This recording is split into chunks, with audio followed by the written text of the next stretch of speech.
place. On any given day, we have people visiting to look at animals to adopt.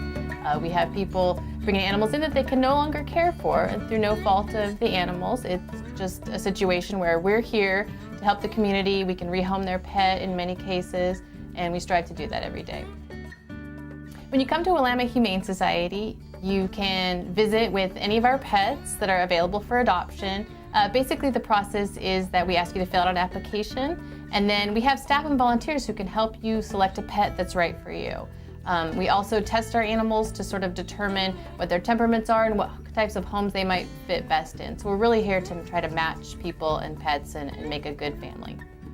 Petrie was a patient 3 years ago, and when I saw him, kind of a sad situation, congenital problems with his eyes and his front legs, and he couldn't walk. Today, Petrie can walk. Good boy, sit. He could have done well in whatever home we adopted him into. He would have made that family complete. He would have lit up one family.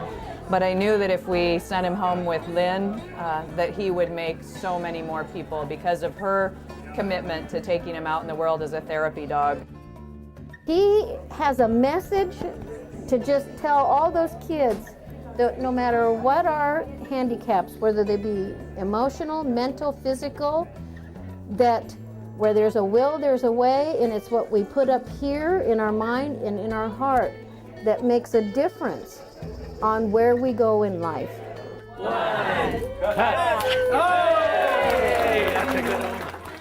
We have been at this for 45 years.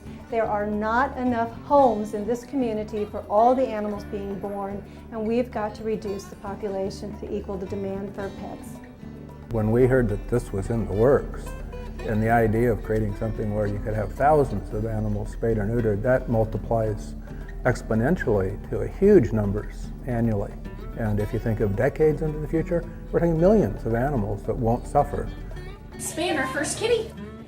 All our animals get pain medications. That's really important that they do. You know, we wanted them to have good pain medication on board and make sure they do well with anesthesia. So what we do is we'll give them a pre-medication that includes a pain medication and a sedative. Do that at least about 45 minutes before surgery, and then we'll induce them for their anesthesia. Get them prepped, shaved out there, and then once they're ready for surgery, they'll be moved in here, sterile filled, and then I'll begin my surgical technique.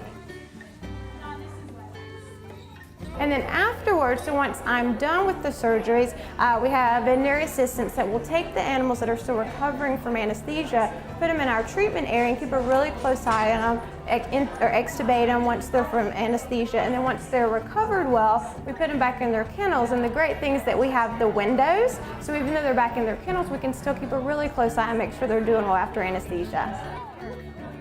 So we're here for very